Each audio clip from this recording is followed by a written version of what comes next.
In the opening of the story, we see that the sun is slowly moving closer to Earth. As a result, fires and droughts have begun spreading across the globe. Consequently, scientists start warning the entire world about the dangers of this solar crisis. They inform everyone that if the sun continues advancing at this rate, it will consume Earth core within 100 years. After 300 years, it will destroy the entire solar system. To save Earth, the UEG, the United Earth Government, decides to undertake a project called Moving Mountain. Under this project, scientists will build numerous large engines and install them across different parts of the Earth. These engines will save the planet by moving it out of the solar system. However, this project was going to be extremely expensive. Additionally, food and water resources were dwindling day by day. This led people to riot and protest. Many of those protesting were reckless, unconcerned about the consequences or dangers. These protesters believed that since the danger had not yet reached Earth, the government was putting humanity at risk by taking such a drastic gamble. Meanwhile, UEG banned a project called Digital Life, or DLP, making the protests even worse. DLP was a faction that believed humanity's future existed only inside computers. Essentially, they wanted to develop a program that could upload human brains onto a disk. But due to resource shortages, they could not advance this program. To acquire resources, they repeatedly hacked into UEG systems. Meanwhile, UEG noticed that public trust in their Moving Mountain project was growing. Because of this, many people actively tried to stop the project. But then Chinese ambassador Zhu insisted on completing the first phase of the project. They believed that finishing the first part quickly would restore public faith in the Moving Mountain project. Zhu explained that to complete this phase, they first needed to test the engines located on the moon. This was because they also planned to push the moon out of the solar system, breaking its gravitational bond with Earth. In preparation, UEG began training many people as astronauts for this mission. They assembled a group of soldiers at a base, where we are introduced to a pilot named Liu. Liu then sees that the base is surrounded by protesters, and guards are struggling to hold them back. Suddenly, a protester breaks into the base, but a woman named Han kills the intruder and knocks him down. Seeing this, Liu is deeply impressed by Han and begins to imagine a future with her. After this, all trainees are sent into space via an elevator. Their first test would be in space. This was the tallest elevator ever built. The ascent speed was so intense that some trainees fainted. As a result, they couldn't even see the space station being built for the Moving Mountain project. There, all trainees are taught combat skills, including firearm use. Additionally, they are repeatedly made to travel in the elevator so they would grow accustomed to space travel and avoid future difficulties. They also undergo daily medical tests and exercise. During this training, Liu and Han grow fond of each other and fall in love. One day, Liu bribes a guard with a cigarette and sneaks a bouquet into the base, which he gives to Han while proposing to her. That same morning, a new batch of astronauts arrives and boards the elevator. Suddenly, the base's drones activate uncontrollably, alerting engineers that their system has been hacked. At the same time, the elevators ascend ahead of schedule. Meanwhile, the new astronauts inside begin changing clothes. Liu and Han notice that these newcomers are wearing trainee uniforms, revealing that they are not real astronauts but terrorists. The base's drones start attacking and setting fires. Pilots try to stop them, but they cannot aim properly because the scientists had programmed the system to prevent attacks on their own drones. However, the drones have been hacked and were now attacking their own systems. During the chaos, the drones cause an elevator to plummet. Meanwhile, the terrorists in another elevator steal IDs from the trainees, lock all the gates, and secure the trainees to their chairs. Anyone who tries to resist is brutally beaten. In another section of the elevator, Liu manages to free himself from his chair. He uses his glasses to bypass the gate's lock screen and opens it. On the other side, he finds a colleague badly injured from a terrorist beating. Liu then pursues the terrorists and confronts them. During the fight, one terrorist falls to his death. Liu grabs a fire extinguisher and chases the other. Meanwhile, that terrorist uses a stolen ID to take the elevator toward the station. At that moment, drones fire a missile at them. Back at the base, scientists deploy an intelligent quantum computer called 550C to counter the hack. Immediately, the drones crash to the ground and explode, and the scientists regain control of the elevator. Liu is still fighting the remaining terrorist. Then Hen uses a mechanical arm to smash a window, reaches Liu, and helps him kill the terrorist. Afterward, Hen jokingly asks Liu for another bouquet since all the flowers were ruined in the fight. Suddenly, the space station begins falling toward the base. The terrorist had triggered a detonator before dying. The station crashes into the base, destroying buildings, and causing the elevator to fall, killing all the trainees inside. However, Liu and Han survive. News reports state that about 3,000 people died in the blast, with over 5,000 injured. Many died due to the UEG-built station crashing, leading to even more intense protests. The protests escalate into terrorist attacks and riots. Protesters demand that the government reinstate the DLP project. Hengyu asks his assistant to deliver a speech he had prepared to restore faith in the UEG project. Meanwhile, Zhu speaks with the American ambassador, requesting another chance to continue the project.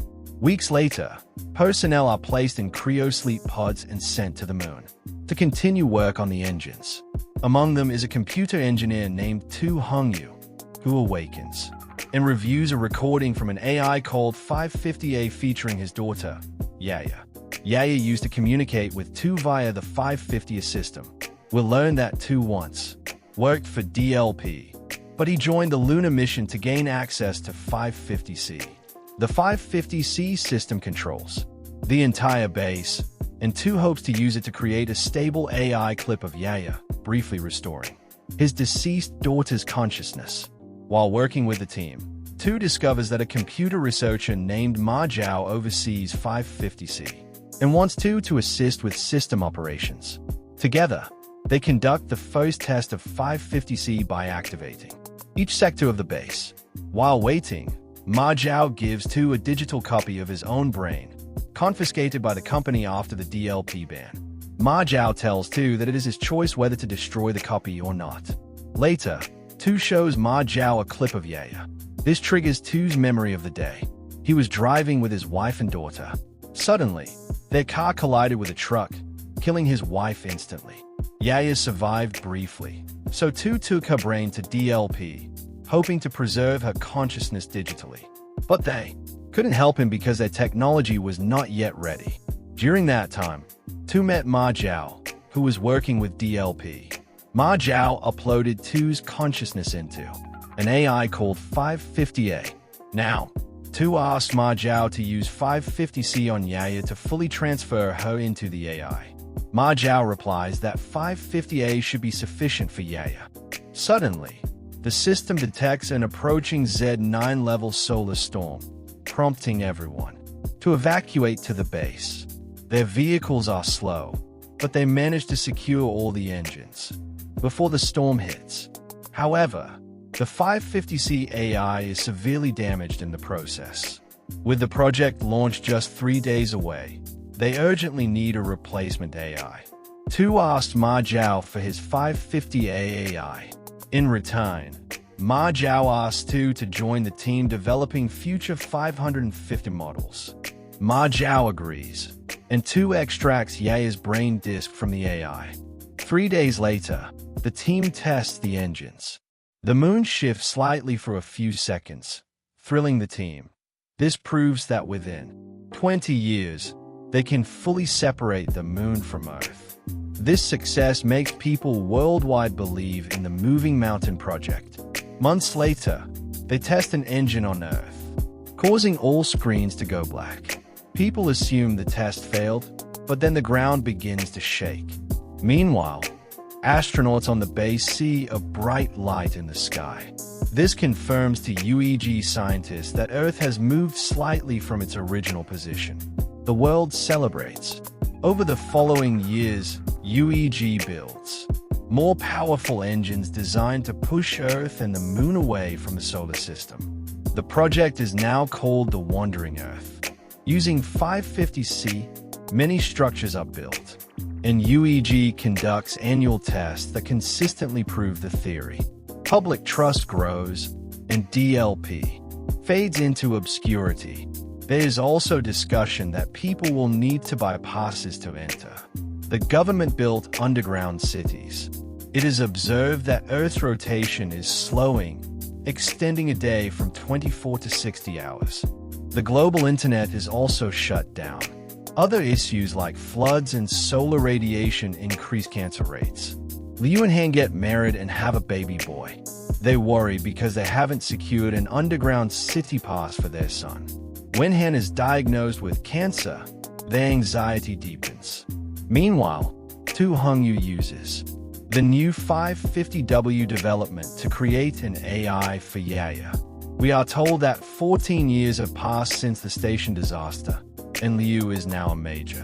One day, he is interviewed for a space mission. The interview is conducted by 550W, which notes that Liu's skills are impressive.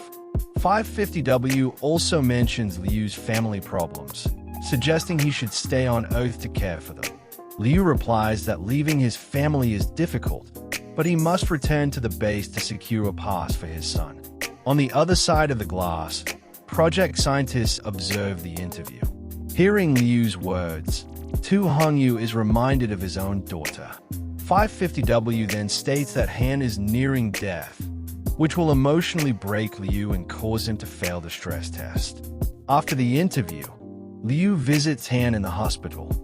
Han says she wants to see her hometown one last time, but weather conditions make travel nearly impossible. Moved by Liu's plight, Tu Hengyu sneaks into the base, connects Yaya's consciousness to 550W, and sees her in the system, bringing him to tears. Ma Zhao arrives with guards and tells Tu he must accept Yaya's death. Tu refuses and fully uploads Yaya into 550W. This immediately disrupts the Moon's systems, causing engine failures. Guards arrest Tu.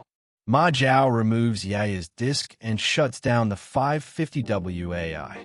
Meanwhile, Liu borrows a jet from an old friend and takes Han to her hometown.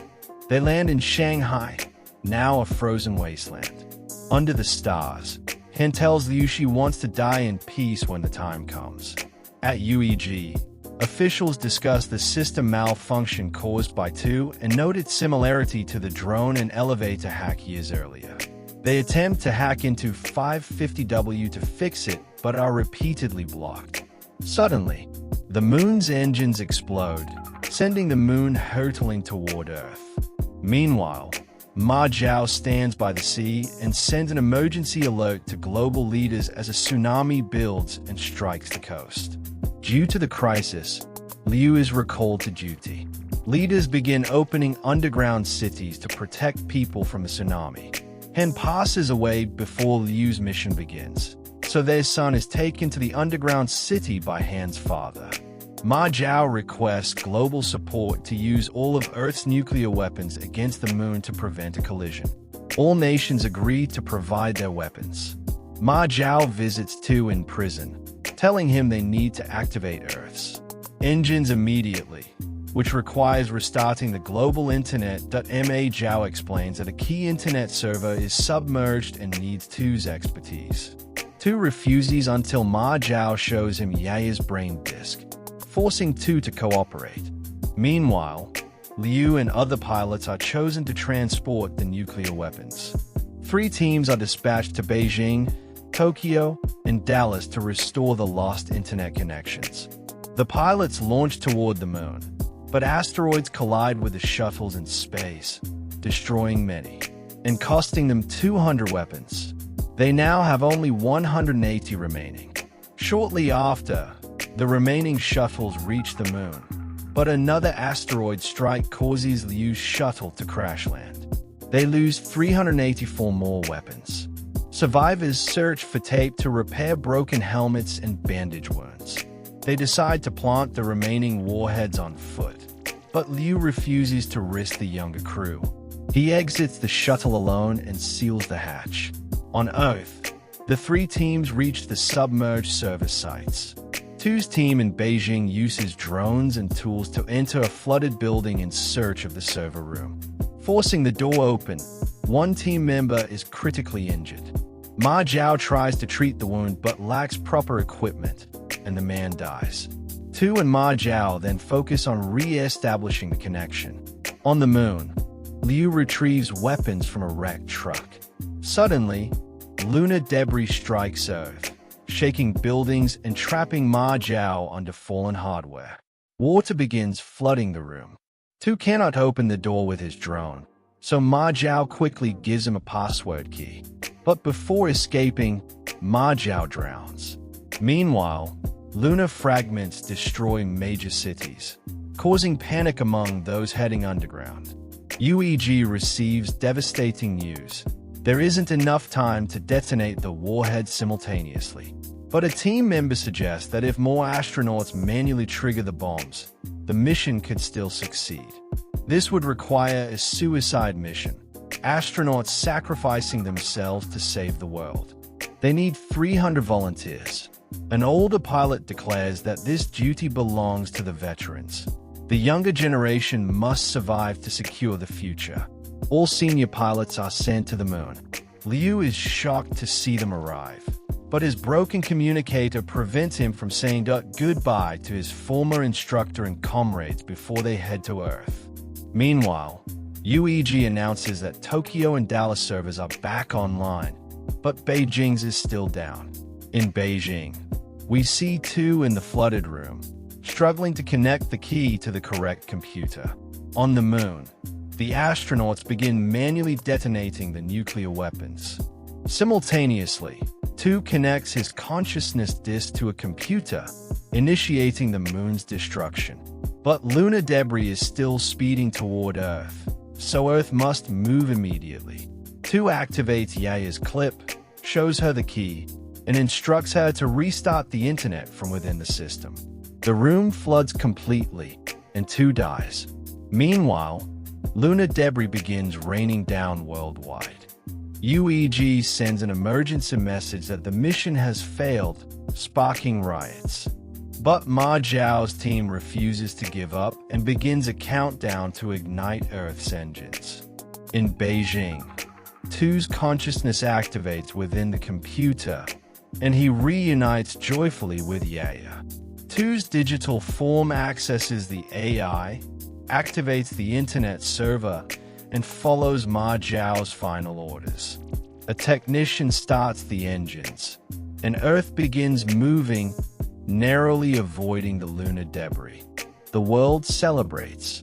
From his shuttle, Liu records Earth's movement to show his son.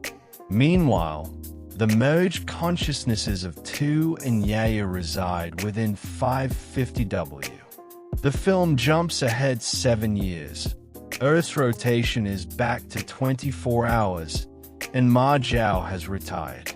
His assistant now continues his legacy at UEG. With the moon gone, the next phase begins. Within 10 years, they will navigate past Jupiter and leave the solar system forever. A space station, commanded by Liu, is built to monitor the engines. And with that, the movie concludes. Thank you for subscribing to the Cinematic Buzz Explainer English channel.